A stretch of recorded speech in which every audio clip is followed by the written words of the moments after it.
시청자 여러분 안녕하셨습니까? 장군의 소리 김형철입니다. 지난 현충일에 문재인 대통령은 약산 김원봉 선생이 이끌던 조선 의용대가 광복군에 편입되어 마침내 민족의 독립운동 역량을 집결했고 통합된 광복군 대원들의 불굴의 항쟁 의지와 군사적 역량이 대한민국 국군 창설의 뿌리가 되고 나아가 한미동맹의 토대가 되었다는 추념사를 했습니다. 오늘은 과연 대통령의 그러한 역사 인식이 올바른 것인지 김원봉이란 자가 그런 대접을 받아 마땅한 인물인지를 따져보기 위해 나라정책연구원장님이신 김광동 박사님을 장군의 소리 스튜디오로 모셨습니다. 김 박사님 나오셔서 감사합니다. 예. 감사합니다. 불러주셔서 고맙습니다. 아유, 영광입니다. 네. 박사님 우선 박사님께서는 월간조선 6월호에 전쟁과 학살 주도한 전범 김원봉 서훈은 반민족 행위라는 제야의 글을 쓰셨는데요. 우선 김원봉이라는 사람의 실체에 대해서 좀 말씀해 주시죠. 현재 북한 체제는 74년간 유지되고 있는데 민족의 자유를 유린하고 자유와 민주적 보편 가치를 파괴하면서 전체주의 체제를 만들어 왔습니다. 잘못된 체제, 문명과 민족을 유린하는 체제를 만들어 왔는데 김원봉이 그 체제를 만드는 주역입니다. 그런 면에서 민족에 반하고 보편 가치에 반한다는 말씀 드리고 싶고, 두 번째는 6.25 침략 전쟁의 주범입니다. 전범입니다. 6.25 침략 전쟁에서 장관급 노동상으로서 침략 전쟁을 주도했고, 이 침략 전쟁 때문에 대한민국의 약 99만 명이 사망하거나 학살당했고 총 우리 민족 420만 명이 죽거나 다친 사건입니다. 민족사적으로 가장 처참한 전쟁인데 이 전쟁의 주역이었고 또 이 전쟁을 주도적인 활동을 했기 때문에 북한이 소위 말하는 조선 민족의 해방전쟁에 참여한 공로한 기여로 노력훈장까지 받았습니다. 두 가지 측면에서 명백하게 김원봉은 반민족 행위자고 반민족자이자 전범입니다. 다른 논리가 있을 수 없습니다. 아주 명쾌하게 설명해 주셨습니다. 그런데 김원봉에 대한 이 독립유공자 서훈 추진 논란이 시작된 것은 어떤 계기로 시작되었는지요? 두 가지로 시작이 됐습니다. 처음에는 손혜원 국회의원 있지 않습니까? 손혜원의 부친이 손용우라는 사람인데 6번이나 전임 정부에서 서훈 추진이 거부당했습니다. 거부당한 이유는 뭐 명백합니다. 남로당 활동을 하고 간첩 활동하고 월북했다가 지시받고 와서 대한민국에 반하는 활동을 했기 때문에 거부당한 것입니다. 그런데 노무현 정부를 포함해서 6번이나 거부됐던 사람을 이번 정부에 들어와서 서훈을 추진했고 작년 8월 15일 문재인 대통령이 직접 서훈을 했습니다. 공적이 없음에도 불구하고. 그래서 많은 대한민국을 사랑하는 분들이 또 애국적인 사람들이 의아해했는데 이번에 다시 김원봉을 서훈 추진을 하는 것입니다.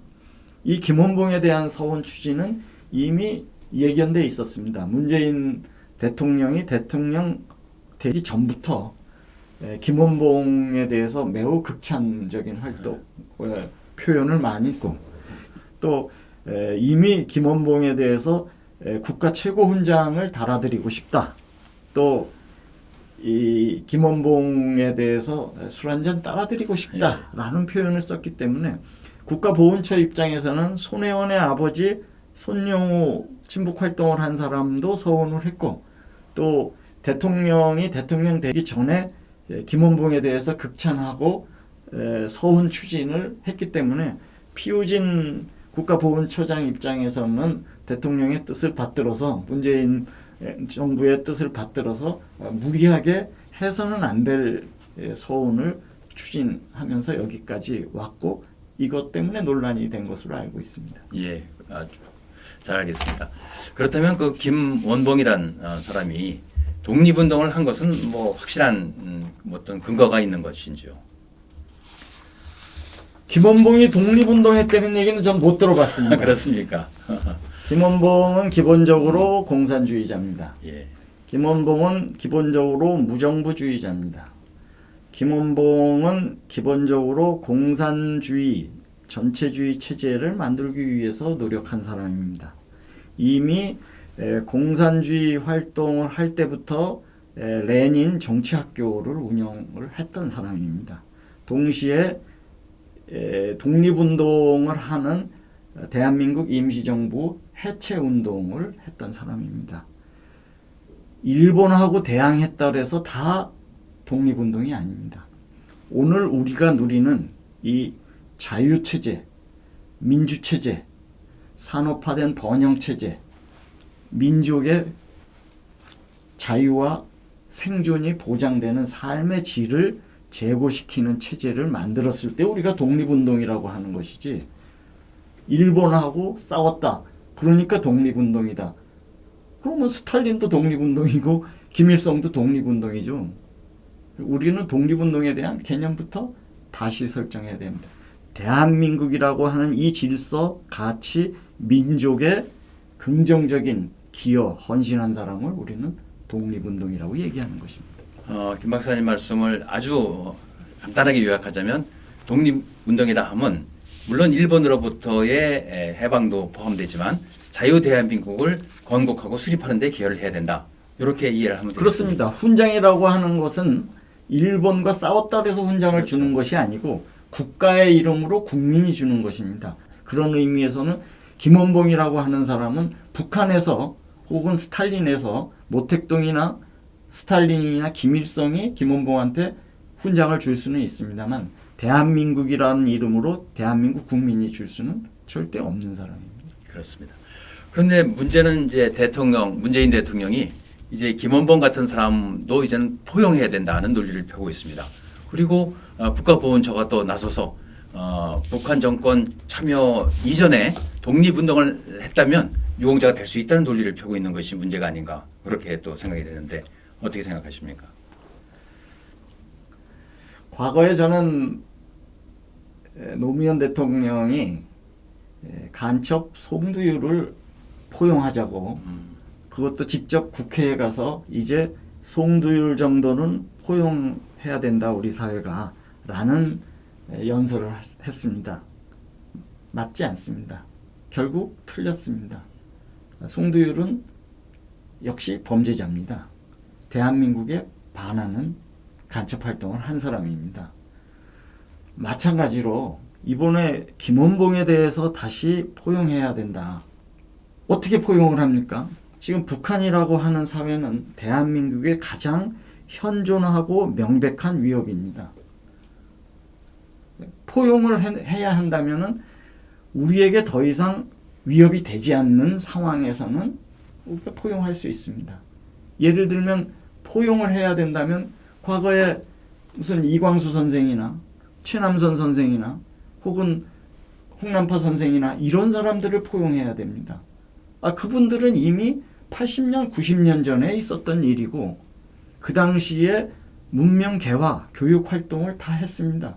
그럼에도 불구하고 사소하게 일부 일본의 우호적인 표현을 했다고 해서 마치 잘못된 사람 혹은 우리가 포용해서는 안 될 사람으로 여기고 있습니다. 그런데 지금은 민족 2,500만의 자유를 뺏고 재산을 뺏고 문명을 파괴하고 대한민국을 위협하고 핵을 만들어서 우리를 위협하는 그 체제의 주역이자 당사자인데 어떻게 포용을 한다는 것입니까? 그 포용이 된다는 것은 그거는 북한이라고 하는 체제가 더 이상 위협이 안 될 때 공산주의나 자유와 민족을 유린하는 체제가 더 끝났을 때 그때는 다시 한번 전반적인 검토 대상이 될 수는 있다고 봅니다. 그러나 그 이후에 다시 검토해 본다 하더라도 제가 봐서는 서운의 대상이 될 확률은 10,000분의 1도 안 됩니다. 그 말씀 듣고 보니까 문재인 대통령이 굉장히 포용력이 넓은 것 같지만 사실은 저희 대한민국 수호 예비역 장성단이 우려하는 9.19 남북 군사 합의의 문제점이라든가 북한 비핵화의 문제점을 계속 지적을 해도 그런 것은 귀뚱으로도 안 듣고 오히려 남북을 갈등을 유발한다. 한미 동맹을 해친다. 이렇게 폄하를 합니다. 그렇습니다. 이런 것도 포용을 못하는 사람이 어떻게 공산주의자들을 포용하자고 하는지 그러니까 모르겠습니다. 지금 대통령이 포용하자는 대상은 예. 유일하게 북한과 관련된 사람입니다. 김정은을 포용하자. 왜 침략 전쟁에 대해서 사과를 못 받습니까? 왜 침략 전쟁에 대한 재발 방지를 받지 못합니까? 왜 천안함에 대해서 사과를 받지 못합니까? 왜 지금 12만 명이 납치됐는데 그 납치된 12만 명에 대해서 사과를 받지 않습니까? 침략 전쟁을 벌여서 적어도 12만 명을 학살했습니다. 인민군의 이름으로 인민을 학살했습니다. 그럼 학살된 그 전범의 주체들한테 학살에 대해서 왜 사과와 반성의 표현을 듣지 못합니까? 포용해야 될 것은 북한이 아닙니다. 김일성이 아닙니다. 김정은이 아닙니다. 그 사람들은 포용할 의사도 없고 반성하지도 않고 오히려 대한민국을 공격하고 위협하는데 그 대상을 포용하자는 얘기는 그 대상들한테 우리가 동조하자는 얘기입니다. 그게 말이 포용이지 전체주의자한테 공산주의자한테 민족을 유린하는 체제에 우리가 함께 동조하자는 얘기입니다. 말만 포용이지 그건 동조하자는 얘기죠. 맞습니다. 저는 뭐 이제 예비역이기 때문에 동조보다도 더한 무릎을 꿇는 행위다. 저는 이렇게 판단하고 싶습니다. 뭐 군사적으로는 무릎 꿇는 행위죠. 아마 정부에서도 지금 그런 국민적 저항 또는 국민적 논란을 의식해서 그런지 일단 서운을 추진하지 않겠다고 합니다. 그렇다면 이 문제가 이제 끝났다고 보십니까, 박사님께서는? 끝나지 않았죠. 끝나지 않았는데 우리가 다시 한번 되새겨 봐야 될 것은 김원봉이 누구냐에 대한 실체입니다. 예. 김원봉은 48년에 월북을 했습니다. 월북해서 박헌영이 부수상을 했고 서열 2위입니다. 김일성이 1위, 그렇죠. 2위가 박헌영입니다. 그리고 나서 다 김두봉이나 이런 북한으로 들어온 사람들이 맡고 서열 7위인 국가검열위원회 위원장을 맡습니다. 매우 중요한 요직이고 국가 서열 7위라고 하는 것은 북한 김일성 전체주의가 만들어지는 요직입니다. 그리고 나서 전쟁 때는 노동상을 맡습니다. 전쟁의 장비나 후방을 맡는 주역으로 해서 그래서 훈장까지 받습니다. 그리고 김원봉은 우리로 얘기하면 국회의원을 했습니다. 북한의 최고인민회의 대의원을 했고 나중에는 최고인민회의 대의원 상임위 부위원장을 했습니다. 우리로 얘기하면 국회 부의장을 했습니다. 동시에 강동정치학원을 운영하면서 빨치산들이 대한민국에 난파돼서 활동하는 빨치산 활동을 하는 활동의 주역을 했습니다. 그러면 전쟁 전에도 대한민국 체제가 만들어지지 못하는 주요 활동을 하고 또 전쟁 중에는 전범이고 그리고 나서 1958년까지 대한민국을 붕괴시키고 파괴시키는 활동의 주역입니다. 그렇기 때문에 이 문제는 결코 끝날 수 없는 문제입니다. 대한민국이 통일되고 자유민주 체제가 되면은 사법 처리의 전범 재판의 대상에 올라가야 됩니다. 그럼에도 불구하고 그 이전에 지속적으로 지금 이 문제를 서운 추진을 계속 하리라고 봅니다. 왜 이 사람을 왜 서운 추진을 계속 하리라고 보냐 하면은 과거의 사례를 보면 그렇습니다. 과거에 여운형에 대해서 서운 추진을 했거든요. 사회주의자죠. 예. 공산주의 활동을 했죠. 그렇습니다. 인민공화국을 예. 만들었는데 그때 논리를 보면은 48년 이전에 공산주의나 사회주의 활동을 한 사람은 예외로 하자는 그 예외 규칙을 만들어서 뺐습니다. 또 박헌영의 부인 주세죽에 대해서도 마찬가지로 공산주의 활동을 했습니다만 48년 이후에는 가담하지 않았기 때문에 서운 추진을 하겠다. 이렇게 얘기해서 뺀 겁니다. 지금은 어떤 논리로 빼려고 하냐 하면은 매우 의도가 명확하죠. 1958년 이후로 김원봉이가 북한 사회에서 사라졌습니다. 예. 김두봉과 함께 사라졌습니다. 그래서 일부에서는 김원봉에 대해서 일종의 숙청된 거 아니냐 알 수는 없습니다만 북한 사회의 무대에서 사라졌기 때문에 결국 숙청당했거나 김일성에 의해서 배제당했으니까 이 배제당한 사람은 또 서운 대상으로 하자. 지금 요 논리를 만들고 있거든요. 시간이 지나면 국가보훈처에서 피우진 처장이 그 논리를 만들어 가지고 다시 서운 추진을 할 것으로 보여집니다. 알겠습니다. 며칠 전 조선일보 보도에 따르면 김원봉이 장설한 조선 의용대 중에 약 80%가 중국 화북지도로 들어가서 조선 의용군으로 개편됐고 또 이후에 중국 인민해방군 166, 164사단 그리고 독립 15사단으로 승격되었고 이들이 북한으로 들어가서 정규사단, 6사단, 5사단, 12사단으로 편제가 됐답니다. 그리고 이 부대들로 이제 6.25 전쟁을 일으킨 거죠. 이런 점에서 정말 김원봉이는 국군의 뿌리가 아니라 북한 인민군의 뿌리라고 생각이 되는데요. 중국 공산당과 중국 노동당, 예. 중국 인민군, 북한 인민군의 주역이죠. 예. 앞에서 말씀하셨듯이 정확한 표현입니다. 조선의용군은 처음에는 조선의용대로 만들어졌다가 후에 조선의용군으로 재편이 되는데 명백하게 중국 공산당이 주도해서 만든 겁니다. 이 중국 공산당은 1949년 10월 중국 인민공화국이 만들어질 때까지는 장개석 부대와 싸우고 모택동의 중국 공산군 부대로 편입돼서 전투에 나갑니다. 그리고 나서는 중국의 공산주의 정부가 들어선 이후부터는 조선인민군에 배속이 됩니다.